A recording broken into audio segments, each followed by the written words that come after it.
د نیوز پریس چینل لیدونکو سلام ستړي مشه په موکړو څومې خبرونو ته افغان چارواکي وایي د کاسا زر پروژې چارې په چټکۍ مخته روانې دي د کندوز ولایت ځایي مسولین وایي چې د کاسا زر پروژې چارې په چټکۍ سره مخته روانې دي دغه ولایت ځایي چارواکو په وخت خبره کړې اعلامیه کې ویلي چې په کندوز کې د کاسا زر پروژې چارې په چټکۍ مخته روانې دي او د بریښنا د لیک دغه پروژه به په خپله ټاکلې نیټه بشپړه شي.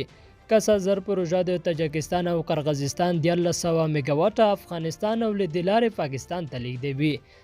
دغه پروژې ستنې د کندوز، بغلان، کاپیسا، پنجشیر، کابل، لغمان او ننګرهار ولایتونو له 15 ولسوالیو تیریږي.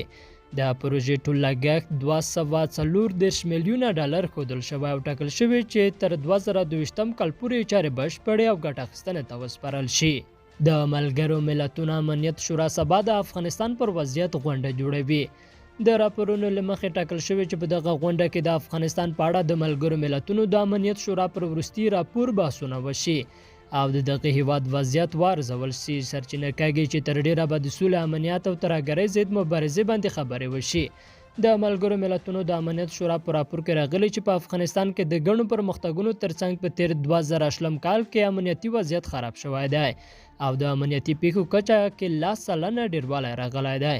د افغانستان په اړه د ملګرو ملتونو د امنیت شورا غونډه داسې مهال کیږي چې په وروستیو ورځو کې پر افغان سوله په مسکو کې غونډه جوړه شوې وه او ټاکل شوی چې په راتلونکي میاشت کې د ملګرو ملتونو په حضور کې په ترکیه کې هم د طالبانو او افغان حکومت د سولې کانفرنس جوړ شي.